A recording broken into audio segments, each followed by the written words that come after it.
ฮะใครสิเบิ้ง จะเบิ่งเป็นเพื่อคือเฮาบ่หนงซื้อให้เลย ลูกบังแม่ ผัวได้ซะผัวก็มีเอาซะเลยผัวได้ซะมี ขอไปซื้อ ผัวมีซื้อให้มีไว้ให้ยังล่ะผัวน่ะก็มีไว้ใช้แต่ว่า มันบอกเขาจะเอามือไม้อีก เอาโจคือปะ บ่เป็นตาย่านแท้เอ้าจังได๋ก็อย่าฮักแพงกันเด้อซะเลยเด้ออย่าไปปะไปห้างกันเด้ ห้างก็ยาก เอาโยจะไปว่าแต่ซั่นได้เพื่อสิเลี้ยงลูกไงน้องเพียงเนาะ วันนี้ก็เรียนตะพงใหญ่ แต่อย่าพังเด้อปิ่นหูไปทางอื่นเฉยบ่ต้องพังเรื่องนี้ เผาใหญ่เผาโรงเรียนเด้อเข้าโรงเรียนใหญ่ไว้แล้วเฮ้อบ่หนุ่งซื้อยามาเฮ้อเนาะสิใช้ผัวก็ใช้บ่ได้แล้วสิใช้บ่หนุ่งบัดนี้ คนเมาใช้ได้ ให้บ่หนุ่งซื้อมาให้แหละเสียเงินให้บ่หนุ่งโอเคซั่นน่ะ โอเคปั๊บตื่น สบายดีสวัสดีพ่อแม่พี่น้องทุกคนทุกท่านเนาะมื้อนี้ก็สิมาเว้าสู่ฟังเลยเนาะก็ทีนึงนี่เนาะค่อยหันรถเนาะเพราะว่าโซ่รถก็มันหยาเนี่ยนะก็เลยว่าพ่อใหญ่เกิ้งก็เลยมาเดือดใส่ค่อยนะทีนึงนี่เนาะเพิ่นว่าโอ้ก็ดีแล้วเพิ่นว่าเป็นสร้างกับมือเพิ่นว่าเนาะค่อยว่าโอ้มันบ่เกี่ยวกับสร้างเนาะค่อยว่าหันน็อตซื่อๆมันสิไปเกี่ยวกับสร้างหยังไปก็หันเป็นเพิ่นเลยเว้าใส่ค่อยว่าค่อยว่ามันเกี่ยวกับคนดุคนขี้ค้านเท่านั้นค่อยว่าแล้วเพิ่นเลยเว้าใส่ค่อยอีกว่าเพิ่นถามว่าเจ้าสารเป็นบ่ติดเข้าว่าซั่นค่อยว่าสารมีเป็นเดี๋ยวค่อยขี้ค้านเฮ็ดแนวนั้นค่อยว่าเพิ่นเลยว่านั่นแหละเพิ่นว่าเพิ่นว่าโอ้หลายอย่างค่อยบ่อยากเว้าสู่ฟังว่าพี่น้องก็คือย่ามันซั่นเนาะเดี๋ยวมันแพร่พายไปในตัวมันเองทุกคนเนาะรอเบิ่งคลิปนี้ก็คือค่อยเฮามานี่ค่อยกะบ่ได้หวังว่าสิมาหาผู้ใหญ่นี่แหละทุกคนค่อยสิเว้าสู่ฟังนะเนาะทุกครั้งที่เข้ามานะก็มีแต่เข้ามาเล็กน้อยถึงว่าสิเป็นลูกเขาก็ตามนะแต่ค่อยกะบ่ได้มีเจตนาที่จะหวังอีหยังต่างๆดอกค่อยแค่ยังมาเบิ่งให้ FC ได้เบิ่งซื่อเนาะเพราะว่าเพื่อนเขาถึกซอยเรือนะค่อยก็เลยจะเข้ามาเนาะทำอิฐที่คันบ่ให้เบาลาวเข้ามาแต่ทำอิฐก็คือสีบ่มีเฮือนหลังนี้เอาตรงๆเนาะว่าบ่นี่เลยทุกคนอันนี้กับบางคนอาจจะบ่เข้าใจเนาะค่อยก็เว้าสู่ฟังซะเนาะก็คือให้อ้ายเพิ่นเฮามาเนาะอ้ายเพิ่นก็มาถ่ายเขานั่นแหละจนมีผู้หลักผู้ใหญ่ได้มาช่วยเหลือเขาเนาะแต่เขาบ่รู้จักบุญคุณของพ่อแม่พี่น้อง FC ผู้หลักผู้ใหญ่ก็ย่าเขาเนาะก็ถือว่าเอาทำบุญไปแล้วนะบางคนสิว่าบ่ว่างเป็นยังต้องมาเว้าจังซี่เนาะกับมันมีมูลความจริงมันมีที่ไปที่มาอยู่ดอกทุกคนเนาะเพิ่นก็เว้าใส่ค่อยโอ้หลายอย่างเนาะค่อยก็บ่อยากตอบนะทุกคนเพิ่นก็แบบลักษณะแบบขึ้นเสียงใส่ค่อยเลยนะแต่ก็ย่ามันเนาะเพิ่นก็บ่สนใจดอกเนาะเท่าแต่เฮ็ดบ่ให้คนนับถือเขาก็บ่นับถือคือกันแหละทุกคนเด็กน้อยก็ได้ถึงสิมีอำนาจวาสนาซำใดก็บ่ยืนดอกเนาะเอาตรงๆไปเดี๋ยวเป็นจังได๋เฮาก็สิเข้าไปหาทางเด็กน้อยเพิ่นพุ่นแหละทุกคนค่อยลืมค่อยซื้อนมไว้อยู่ในถุงลืมเอามานำแล้วทุกคนเอ้ยไปจังได๋ก็ย่าบ่มีก็เข้าไปคือเก่าหั่นแหละทุกคนเอ้ยโอ้อยู่ทางข้างในพุ่นเนาะสิเฮาไปทางข้างในไปเยี่ยมยามถามข่าวเพิ่นไปได้ก็เฮาไปนำกันเด้อทุกคนเด้อเป็นกำลังใจให้เนี่ยไปที่เข้ามาแล้วก็ได้ว่างๆก็ถือว่าเข้ามาเมื่อนี้ก็เรื่องไม่เป็นตานะทุกคนเนาะเรื่องไม่เป็นตาเลยนะแต่ก็ย่ามันเนาะไปลุงทรงให้น้องได้ไหมล่ะลุงทรงให้น้องได้ไหมดีแล้วไปเต้นไปอันนั้นแน่แหละ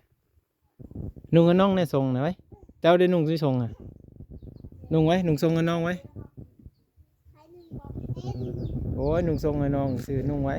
เดี๋ยวหญ้าได้ FC เพิ่นมีแผงจะได้เพราะหญ้าบ่ได้กินขนมได้เพิ่นก็บ่ซื้อข้าวต้มขนมมาให้กินเลยนุ่งให้น้องไว้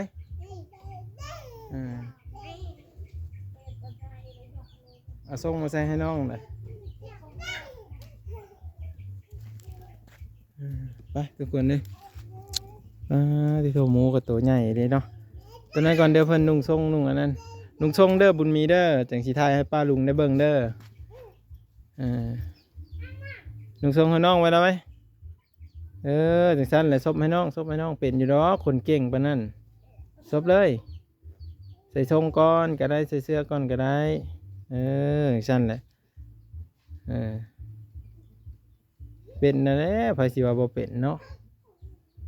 คนเก่งก็เป็นนะซบทรงเรียบร้อยแล้วทุกคนป้าที่โทสวัสดีค่ะสวัสดีครับป้าลุงไว้ สวัสดีค่ะ เบิ่งผู้เพิ่นซบทรงซบเซอร์เฮาแล้วบาดนี้ป้าที่โทโอ้ดุแท้ดูพญายเกิ่งเลยผู้ซบเซอร์เฮา2-3 โตพุ่นน่ะบุญมีบุญเพ่ง เฮ็ดเพื่อนน่ะได้เพื่อนเสิร์น่ะได้ยังเลยเอาลม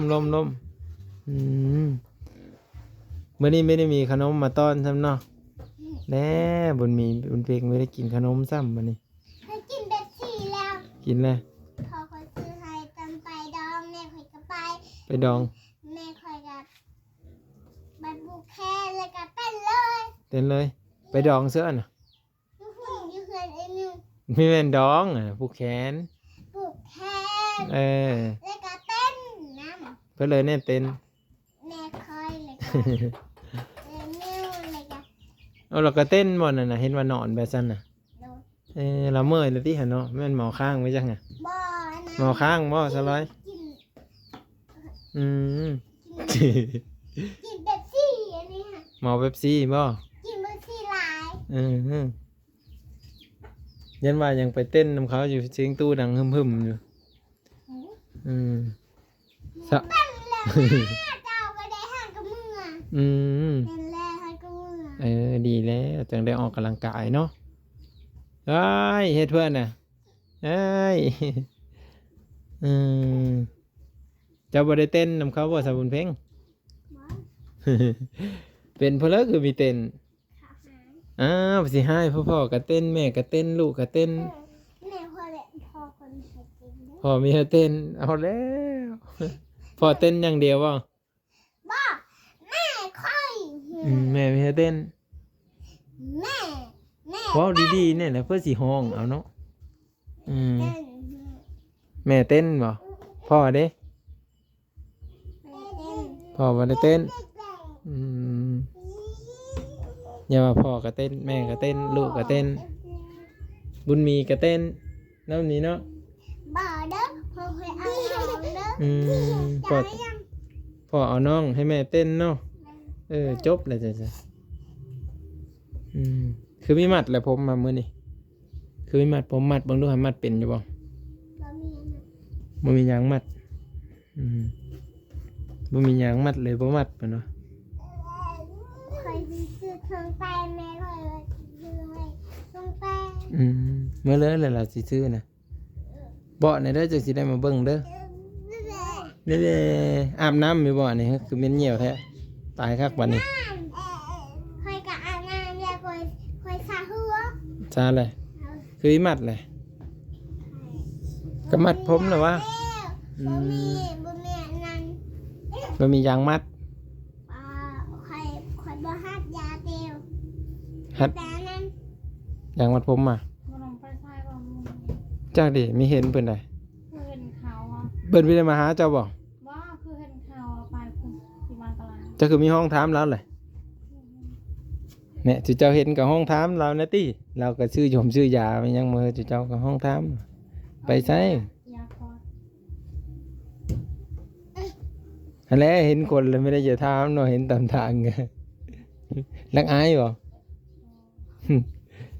อย่าว่ารักอาย แล้ว เอิ้นน่ะแม่เอิ้นนำก้นน่ะไปใส่อยู่ที่ บ่ลองไปพิษ เพิ่นกายนี่บ่จักเลยไม่ได้เห็นกันเป็นเพลงเป็นแล้วน่ะมัดได้ที่ผมน่ะ พี่ชายเขาไม่อยากกิน เอาแล้วมาถามกินขนมนี่แหละไม่มีเลยมาซื่อๆนี่แหละ จักสิหาเงินมาซื้อมีแต่มาถ่ายคลิปแต่เจ้านี่แหละคลิปก็ได้คลิปละเลนคลิปละเสร็จน่ะสิได้ซ้ำเลยมันสิไม่ได้ฮอด100คลิปปุ๊บว่าอย่างสิได้ฮอด10เลนเนาะ มันเมื่อยเลยกินของ เมื่ออยากกินขนมพ่อใหญ่เกิ้งได้ซื้อให้กินเสียได้พ่อใหญ่เกิ้งเบิ่งสิบอกนะ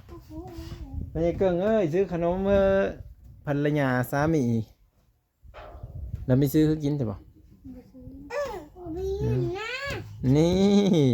ตัวจริงเพิ่นเว้าบ่มีเงินนะ หนักเบ็ดฟัง แน่บีพ่อแม่ไหมฮะเรามาแต่เต้นเราเมื่อย บ้านหนึ่งกินแบบซี่ กินเป๊ปซี่ กินแบบซี่หลาย เป๊ปซี่หลาย ดูคอหาย กินหลายแล้วเจ็บจะบ่เพิ่นเพลง เติมเลยหายเลย เฉพาะเรายังอันนั้นใส่คอยเนาะเออ ว่าอู้จังเลย มีแต่เต้นบ่ ไม่ได้เหงื่อทีน้ำมันข้าวหวานจุ้ง เออเจ้าก็กินบ่ ไปหาไม้มีนก็ที่ไปหาหนังไม้ ว่าแล้วก็พรวิไลสร้างความมาเด้อประมาณ 2-3 มื้อเราสิมายามเจ้า เราคิดฮอดเจ้าเราอ่ะย่างบ่ ก็สิประมาณนั้นแหละย่างนั่นแหละ นอนเถอะ เราว่าสิมายามแต่ไม่ฮู้ว่าสิมานอนบ่หรือว่านั่นเลยนะเราว่าอีก 2-3 มื้อตอนนี้ลูกเราเป็นไข้ ให้มานอนขอนะ เป็นอิหยัง ขอไปนอนอยู่พุ่นเลยเลย เป็นหยังคือบ่ให้เรามานอน ป้าเจ้าเลยฮะ ให้นอนแต่ขออยากนอนอยู่พุ่น เออเจ้าไปสินอนพุ่นให้เรานอนพี่ ให้เรานอนกับไผ แต่แม่ค่อยนอนผู้เดียวอยู่เตียงนะนี่ สินอนผู้เดียวอยู่เตียงว่าคือมาจบแท้ให้แค่คนนอนเหือนเนาะ โอ้โหเจ้าแม่ละอยู่ บ่มีเลย ไปซื้อเอา บ่มี ยับโอ้โห อยากมาหุง มึงมีแต่ของกิน โอ้ยเฮ็ดได้คือว่า เรา ซั่น ไปยากข้าวคือกัน ผู้เราจะกินน้ำแล้วผู้เอาให้เรากินแน่บุญเพ่งเอาน้ำมาน้องแน่เลยไปแล่น จะต้อง พู จับ น แล้วป่ะ จะเบิ่งแน่น้องจะเจอ อ๋ออันโดนเล่นตะหก เอาจอกนะ ใช่น่ะเบิ่งสิเก็บอันนี้เป็นคนใส่ก่อน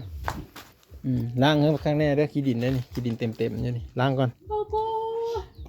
ห มีเจะล้างล้วนเจ้ามืออันนั้นเบิ่งไอ้สะออกกินหนึ่งนี่ล้างไม่เด้อน้องเจ้ากินขี้ดินเนี่ยล้างเสื้ออ้ายนี่เห็นว่าเห็นว่าขี้ดินน่ะ เม็ดแล้ว ไปล้างน้ำข้างในไปล้างน้ำขันแพงน้องแล้วเฮ็ดให้สะอาดเดี๋ยวปรุงอันนี้จะได้พญาติเฮาท้องน้องมื้อนึงขี้ดินนี่ เอาเด้อไปกินไว้เด้อ อีเด้อเฮ้ยน้องไว้จะกินมาหุ้งอีแล้วเจ้าน่ะแต่ในโพสต์ก็ให้ถ้าจะหากินนะสลอยแต่ในโพสต์จะว่าเจ็บท้อง มีหาของกินมี งูเดียว ได้ร่างข้าวกันหายทัดหัว นี่ได เพราะว่าปุ่มปัดคอ โจ้เอาน้องมาเลย ว่าหายแล้วรู้ลี ลี หนม คือเวนมเลย เมาเลยไอ้รู้เลยคือลูกพี่ เมาอีบ่ เมาแล้วหมดชื่อ มื้อนี้เห็นได้ ตาหลับจากหลับ เพราะว่าเมื่อเช้าไปปลูกแคนแล้วเมื่อคนหัวใจจ่ายเจ้าครูเมื่อมาหากินให้ลูกอันนี้ลูกมันหากินบ้า วันนี้บัด นี่เลยเอาครูคนเท้าแล้วพอลงมา บ่อันเอาตามเนี่ยหลังจากเรามีหมาคืนนั้นเจ้าก็ไปกินทำกันเลยเจ๋ คอยเป็ดคืนเช้า ไปซอยเขานะบ่ล้างถ้วยล้างจานบ่ค่อยมาหาเลยได้เทื่อหนึ่งบ่เห็น ค่ะ อยู่เฮือนจนนี่แหละมีสมอยอยู่ค่อยก็เลยย่าแล้ววะไม่เห็นแล้วก็ไปทางอื่นก็เลยบ่เห็นบุญเพลงซ้ำข้าซ้ำบุญเพลงสิได้กินนมแต่เช้านี่พุ่นแหละบ่เห็นแล้วก็เลยย่าเอาไปให้ผู้อื่นสินี่ก็แล้วบุญเพลงไม่ได้กินจ้อยโอ้สิให้กันนี่สิให้กันเด็ดหยังบ่มีของกินก็หากินแนวอื่นกินมาเพชรมาพายไปซั่นแหละ จิบท้อง จำเกาะจำเกลือเป็นสั้นแน่นอนบนเพลงเนาะ ไปเยื่อง ขี้คานที่ไปเยื่อง ที่คานไปเหยื่อบุญเพลงได้กินข้าวกับยังร้อยตอนเพลนไม่มียังกินเนาะ เพื่อนไม่นิ้ว โอ้อดเอาเลยที่ตัว ให้กิน พัวลางๆเลยพัวเขา น้ำจ้า ขนาด บียได้คนแบบนั้น มีว่าเราก็สิมีกินเบเนาะไปก็ได้ ไปเร็วก็เมา อืม ไป เมาแล้วบ่เดี๋ยวนี้ เมาบ่ อันเราย่างไปพุ่นนั่นดิจ้ะ บ่เห็นบ่ตาเสื่องค่ะ จังได๋ ตาแดงตาโหนค่ะ เมาแล้วขนาดนั้นนะครับ แดงอ่ะจะให้ป้าแดงกินนะนั่นกินนะนี่ กิน ก็ให้แม่เจ้ากินแหน่แม่เจ้าเกิดไม่ได้กินอึดหิวอยู่ เสื่องเก็บ แม่คอยให้กินแม่คอยให้กินน้ำน้ำอันนี้ค่ะ จะแก๊สเลย สอง โอ้ คอยกิน เบียร์นะ สามสี่ แม่คอยกินกินนะนั่น กินหยัง เลย กินหยังเจ้าเคยเห็นแม่เจ้าไปกินบ่ล่ะ คอยให้กิน รับไม่เป็นบ่ล่ะฮะกลับไปกินฮะเฮ้ยเป็นเพิ่นล่ะเป็นหยังเด้เป็นหยังเด้ ไอ้หัวดอกระวังกัน ว้ายเอาน้องแพงน้องแพงน้องไว้ฮะเห็นบ่อย่าให้นะอืม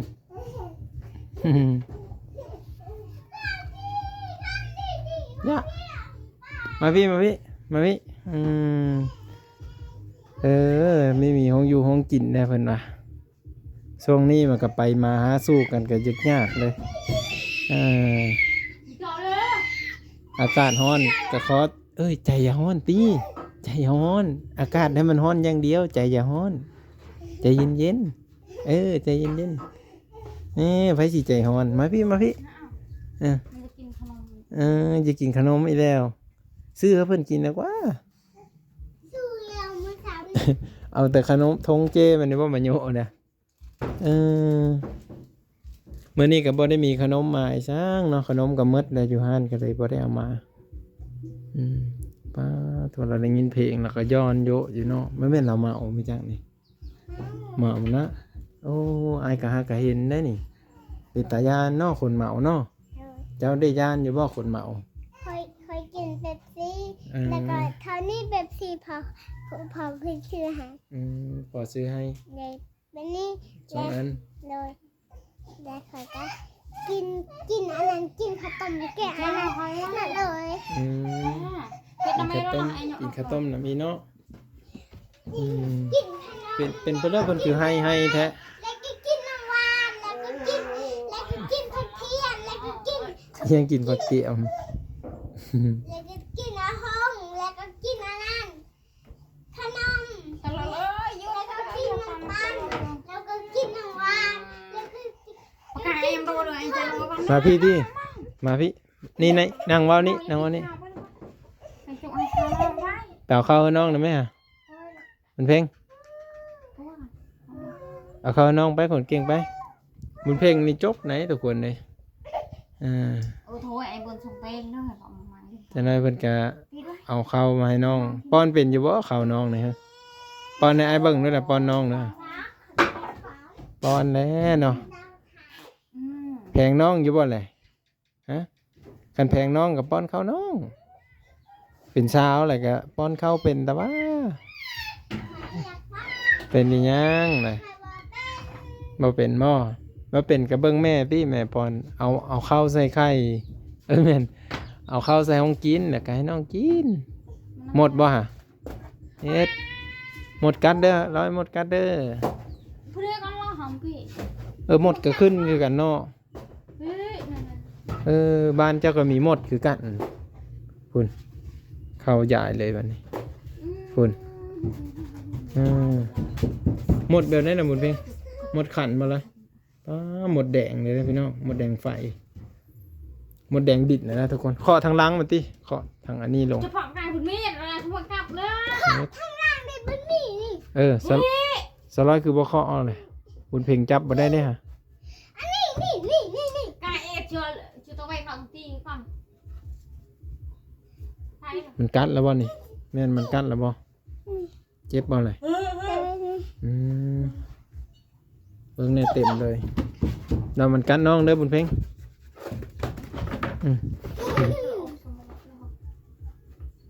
หมดกระลายเนาะมันขึ้นมาเลยเนาะเพราะแล้วมันได้กลิ่นได้นี่มันก็ขึ้นเนาะเดี๋ยวไปใกล้ได้บุญเพ่งจำน้องได้มันยังมีหูจักเจ็บได้ฮะบ่อย่าจูงมันเข้าไปดิ ฮีโร่ ไป ย จ้าเอไปกินข้าวไปไปกินข้าวนำบิดาไปกินข้าวนำแม่เอาเบิ่งผมเอาตายครับ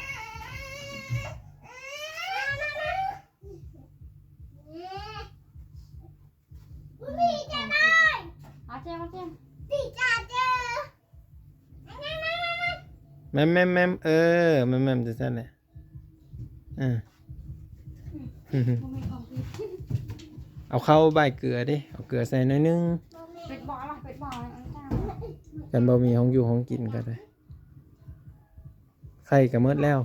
ของอยู่ของกินก็หมดแล้ว มาเอาเปียกเด้อ ตายบ้านนี้ เปียก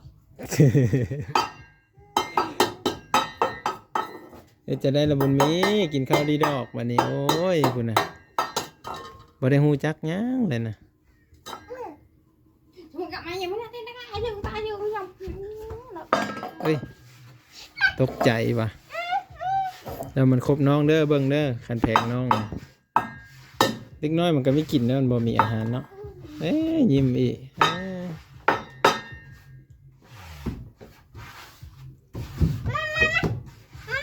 มาไอ้แจง ได้บาทได้แปะ ลูกกดบ่อยฮู้ เรื่องละเคาะหมดบ้านเอาเพลง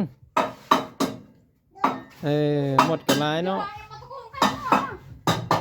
เดี๋ยวค่ะ มื่อนี้เฮามาหากันนี่ว่าอะไรทุกคนเลยมาลิ้นมาเยี่ยมยามทามข้าวกันหมุนไว้ละจอกฮะเราสิไปทางเรือต่อบัดนี้ไปหาแย่ข้ามมดแดงบ่รู้ว่าจะได้เจ้าอะไรF4 เป็นโฮงเจ้าว่ายันล้มอยู่กลางป่ากลางดงยันเป็นลมซักว่าซั่นไปก็จะไปผู้เดียวเด้อเอาบุญเพ็งไปน้ำจะนั้นเป็นซักเป็นน้ำ บ่เอามาทั้งคลิปเก่าเพิ่น ก็ได้ บ่มา เพิ่นมาพี่บ่วันนี้ฮะตอนจังโมงเพิ่นมา ตอนเพลง อ๋อเพิ่นมาก็เห็นบ่เจ้าก็ได้อยู่แล้วว่ะ นี่ค่ะ โพสจะได้ซะ อย่าหันรอด โพสก็มาเพิ่นก็มีของฝากมาต้อนอยู่ติมีว่าแหละในสักตัวไม่มีของกินว่ากินหนึ่ง บ่มียามเบิ่ง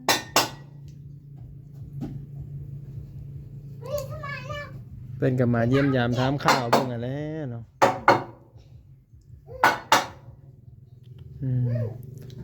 เจ้าคิดคือเฮาบ่ซะเลย คนเดิน อันนี้ในความคิดของเฮาอันนี้ฮะสมมุติว่าเจ้านิสานติบข้าวเป็น ฮะ เจ้านิสานติบข้าวเป็น เขาเป็น แต่ค่อยนี่เฮ็ดโฮคันไดเป็น เจ้านี่นะ ค่อยนี่สามารถตอกหัวคันไดนี่เป็นนี่เจ้านี่สามารถสานติบข้าวเป็น แต่เจ้าตอกคันไดบ่เป็นค่อยนี่สามารถเฮ็ดคันไดเป็น แต่ค่อยบ่สามารถสานติบข้าวเป็น เจ้าว่าค่อยขี้ค้านบ่ อยู่ในคลิป เอาสมมุติค่อยสานติบข้าวบ่เป็นนี่เจ้าว่าขี้ค้านบ่ คนรู้ก็หากินคนรู้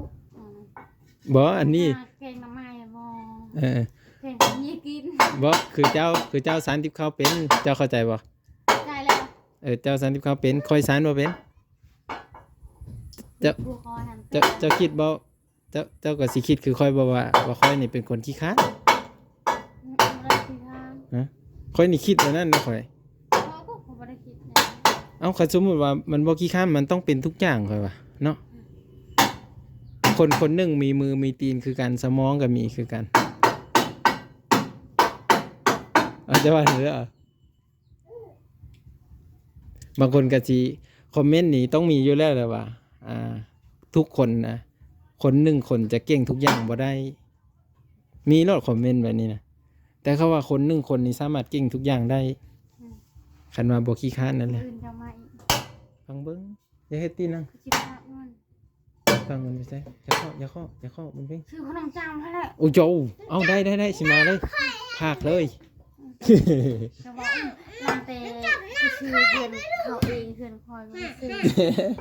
โอเจียวค่อยก็เว้าให้เจ้าพากให้ซื้อค่อยบ่ได้เว้าให้เจ้าค่อยเว้าผู้อื่นพุ่น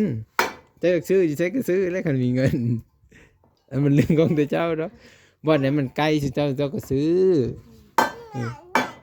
เย้เย้เย้เย้เย้เย้เย้เย้ คือห้ามเจ้าเลยห้ามเจ้ามีน้ำเค็มหลาย โอ้เจ้าซื้อแต่น้ำแข็งก็ว่าซื้อทง10,000ก็พอกินนี่นะมือนี่ ชื่อน้ำปั่นกินนะคุณ น้ำปั่นไม่มีอยู่เหรอ อ้าวขนมคือ เจ้าเคยกินบ่น้ำอ้อย น้ำอ้อย ทง15,000 บ่เคยกิน ตัวหวานคักได้น้ำอ้อยอะ สาวเคยกินใบยาเป็น เขาขายอยู่เมืองสนนะจอกสาว มันหวานโพด เมื่อนั้นบ่าวหนงซื้อให้กินตอน15,000 อืม อันน่ะแตะเหลี่ยมแซ่บอยู่เด้มันหวานเลย ใช่บ่ หวานส้มๆเหมือนตัวเขาบีบมะนาวเสิร์ฟนะ เอ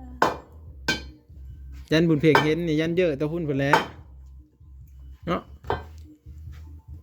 บุญเพลงเฮ็ดยังไงน่ะนี่เฮ็ดเลยนี่ทูจับแป๊บแล้วก็ทูเลยลองมาเอามือนี่มันยังบ่ดังเลยปลาหลุงเพิ่นผังว้ายบุญเพลงเฮ็ดยังแป่งๆนี่จะในจอกสิแต่นี่ทูแป๊บมันบูมเลยบายบายบายบายบายบายบายบาย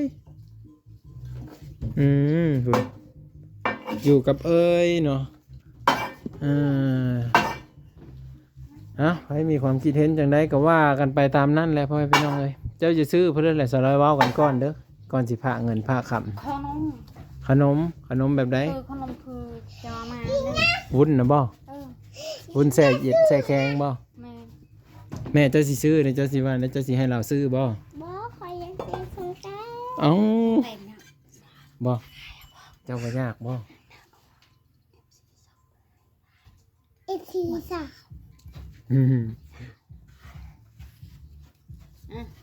อันนี้หันสิซื้อวุ้นบ่ แม่ ค่อยเอาวุ้นมาปุ๊บเจ้าจังจ่ายเงินค่อยบางทียังค่อยบ่ได้มาได้มื้ออื่นบางทีค่อยลงไปแต่แล้วค่อยสิบ่ได้มาเด้ ไปยังกันแล้ว ไปเวียกน้อยหนึงยันบีได้มา แบบนี้เลยขอทัก ค่อยเอามาปุ๊บเจ้าก็จ่ายปั๊บสบายก็ค่อยบ่ค่อยยันจะนครไปซื้อแนวอื่นค่อยลืมเนาะค่อยแฮงขี้ลืมเป็นเด้แม่นบ่บนเพลง จำเปอร์ เนาะ จำดี เจ้าไปแม่เพิ่นติดดังอ่ะ เขาติดแม่เนี่ยมารถ ได้นะน้องเพลงเนาะ ซื้อหมูคุณแล้ว ก็จะติดที่มืออื่นสมมุติมืออื่นค่อยมาเนาะหรือว่ามืออื่นค่อยมาก็ค่อยเอาขนมให้เอาเพลงก็จังใจเงินเนาะ บ่คอย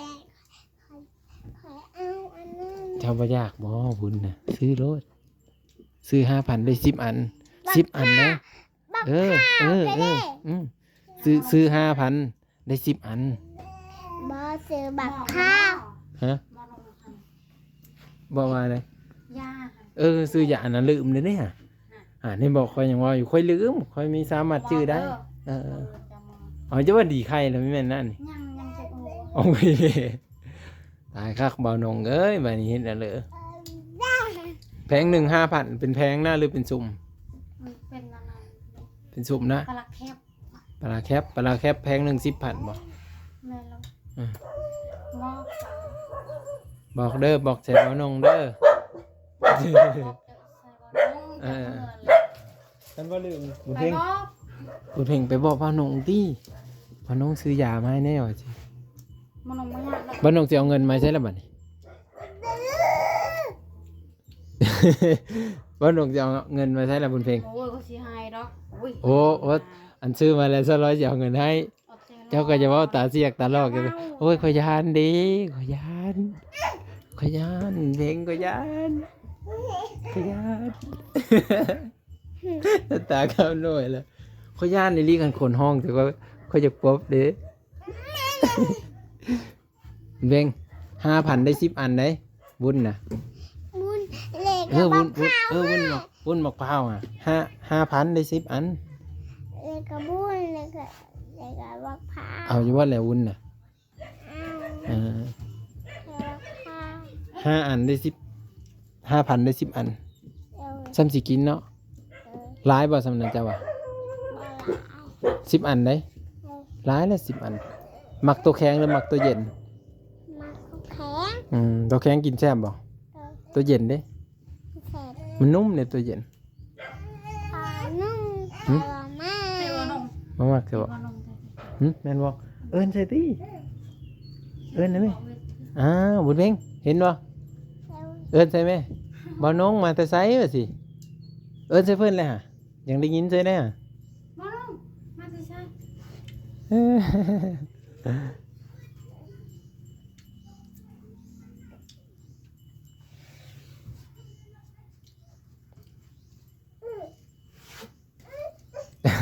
มื้อนี้ไม่ได้กินขนมซะเนาะบุญเพ็งเนาะไอ้ตาอีตนเด้กินแล้วเนาะมื้อหน้าจังกินนำบ่บางอีเนาะ บาใครไม่อยากกินไม่ใช่เป็นคอยหมักน้ำใหญ่ มักนมใหญ่ นมใหญ่เลยบ่อีหมักเจ้าหั่น ๆนมใหญ่พอดีแล้วนี่ ให้ FC มาก ผู้เยอะกินก็ไม่เยอะสร้อยได้จะกินอยู่บ่เลย จะไม่เยอะบ่ฮะ อยากกิน ได้ยินข่าวว่าเพิ่นสิซื้ออิหยังน่ะซื้อข้าวต้มขนมมาให้บุญเพ็งกับบุญมีว่าซั่น FC ได้ยินบ่ แต่บ่ฮู้ว่า บ่ ฮะ ตั้งคลิปไว้กัน แต่ได้ยินเพิ่นเว้าอยู่ว่าสิซื้อมาให้บุญเพ็งกับบุญมีว่าหักเจ้าผัดบ่ได้ซื้อให้เห็นได้เด้อเจ้าสิได้กินเนี่ยบัดนี้ กินน้ำลูกพ่อ กินน้ำลูก เอาเพิ่นว่าบ่ให้กินได้สาเหตุใด ให้กิน เอา เพิ่นว่าซื้อให้แต่บุญเพ็งกับบุญมีเด้ออ้าวสมุดแบบนี้ จะเสียดได้ได ๆเออ มาขอกินกัน ขอกินเนี่ยอ้ายว้ายว้ายว้ายสิขอกินบ่ให้กินก็สิขอกิน อีตนแนมเนาะอีตนเด็กน้อยตาดำๆแนมเนาะเออ กับลูกพ่อจะเข้า อืม ลูกหลานไปน้อยมากันอะไรแกใส่ถุงตะเกียบมาไหนยังไงไปได้ไหม จะมีเกมการที่สอนกัน กูจะเป็นสอดคำตัวตะกอกหน่อยมึงกว่ากูรวมมาโอ้สุดยอดเลย สุดยอดเลยหาบอลเปรียบบ่ได้เลยเนาะ ปลักเคนโลดมันเคย เออ ซื้อเอาปลักเคน โอ้ปลาลักแคนก็สิเอาใส่ ซ้ำนี่แบบ เอาใส่ น้อยกัน ใส่คอคำก็สิเอาใส่เนาะเฮ็ดแต่ได้แล้วสบัดนี้แค่แม่นแน่เดี๋ยวมีเงินก็สะใจเนาะคือเฮาเว้ากันนั่นแหละแม่นบ่ ตายเลยไม่ได้ คันมีเงินหลายก็ซื้อนั่นซื้อนี้เนาะเฮ็ดเรือนเฮ็ดศาลซื้อรถซื้อล้างเนาะ ไม่มีเงินเลย เอามาใช้สิ่งที่มันเป็นประโยชน์ สิล้างนี่แหละ ซื้อสลอยซื้อรถค่อยขอขี่นำในเด้อ เองมีเงิน หันแล้วจังว่าคันมีเงินก็ให้ค่อยขี่นำในเด้อ ที่ ก็สิใส่น้ำมันให้อยู่ดอกก็บ่ได้ใจจืดใจดำปานนั้นดอกเนาะเห็นว่าก็ได้ น้องเพลง ไม่ให้ คุณเพลงสิให้ขี่นำอยู่บ่คันซื้อรถนี่ ใบใจดำเจ้าว่าได้ใจดำเด้อ บ่ให้ขี่นำบ่ ใจดำปานใดดอก พอจะสิให้ขี่นำบ่คันสมมุติจะซื้อรถ บ่ บ่ให้ขี่โอ้ยแล้วแหล้วซะสิได้ย่างเอาแล้วคุณเพลงก็มีเฮอขี่พ่อก็มีเฮอขี่มีแต่แม่เฮอขี่บุญเพลงก็มีเฮอขี่เลยบ่โอ้ เขาจะ ย ขี่ลีรถ แล้วบุญเพลงมีเฮอบ่บางขี่นำซ้ำคันได้รถนี่ มานมเลย บุญเพลงสิบ่ให้ขี่นำบ่คันบุญเพลงซื้อรถนี่ มานมซื้อยาด้อ หนัง มานมไปเมืองน่ะมึงสน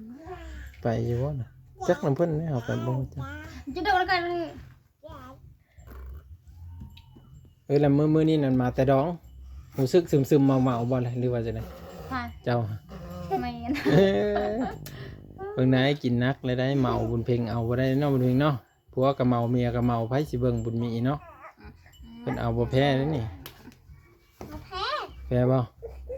เอาคันสมมุติน้องเจ้าให้เจะเฮ็ดได้อันนี้มันให้เลยบัดนี้จะเฮ็ดได้เอาให้มันมิดดูเฮ็ด ไปน้อยยังใส่ตัว ไปเอาไหมไปเอาของกินไหมน้องไป ไปลูก นั่นแหละแต่เหนือเจ้ามันจะป้า ไปลูก ต้องไม่ป้ายบ่ ได้ไงไม่เจ้ามันก็สแตก โอ้ลูกวิจังวันลูกวิจังวันกูคำบอก ไอ้เบิ่งนำเด้อบัดซื้อทรงแต่งเด้อเจ้าก็เอามาให้ไอ้เบิ่งบ่บ้างซื้อแล้วทรงแต่งว่าสิเด้ออย่าลืมกับเสื้อนำเพิ่นบอกแม่จะซื้อให้อยู่แล้ว ไปไว้ เ เอามาให้ ไป น้อง ดู ไว้ ดุเองคนขี้คร้านมาให้ชื่อ คนขี้คร้านเมียซื้อพุ่นน่ะคนดุเลยแม่ซื้อให้บ่ะ ไปลูก เอามาให้น้องเลยเอามาเลย โทรศัพท์จะมาจากได้บ่ พุ่นเฮงสิซื้อหลายนี่เอามาเหี่ยวเอามาไว้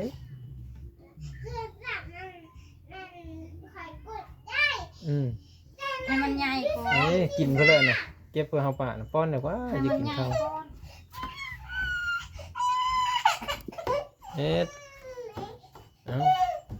เอาเลยแม่น้องให้นะฮะ เว้ยอะไรเลยใส่ตัวอู้หนูมีภาษาละ แปลเอาเพื่ออะไรภาษาลาวนี่ ยัง แสะตัว ไก่ เอาไก่ ไก่แบบผมปืนแน่เอ้ยนำความเมม จ้าอะไรมาไปสิจ้าคอนี่ยังเก่ง เอาให้น้องกินล่ะ ผมหนูบอกกูพังแล้ว ค้างบุญเพลงแห่งคนจบแห่งเราแห่งเพลงน้องเราแห่งจังเอามาให้น้องเราย่ำเลยเราก็เอาข้าวใส่ให้น้องกินเลยฮะบุญเพลงแห่งเพลงน้องสำนันบ่เอาให้กินเนาะ บ่ย่ำได้บ่เอาให้เลยน้องบุญเพลงน่ะเน้นบอกค่อยว่าแล้วเราเพลงน้องเราให้รู้จักความบ่ย่ำกับบ่ได้สบายว่ะขันจิต้มข้าวกับขี้ข้านดังพื้นดังไฟเนี่ย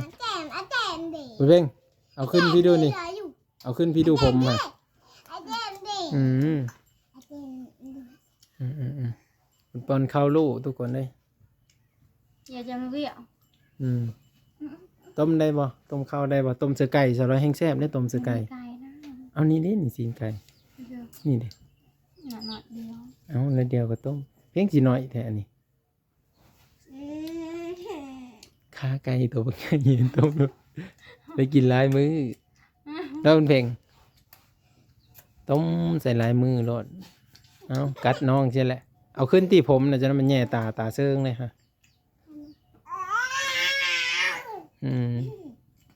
เอาน้ำมาให้น้องกินเนี่ยแค่นเลยพี่จ๊ะ มันอยากเข้า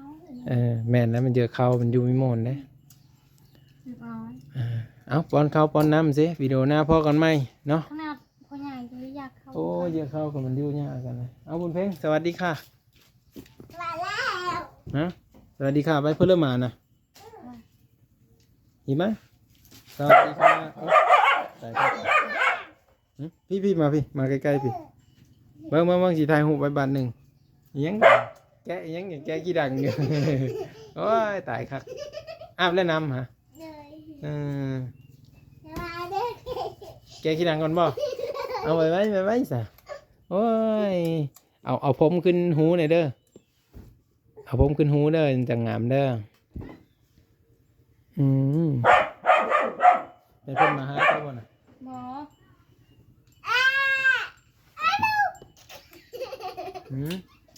กิมตี้ไผสีเฮ็ดไอ้สันมาพี่มาหาบ่าวไว้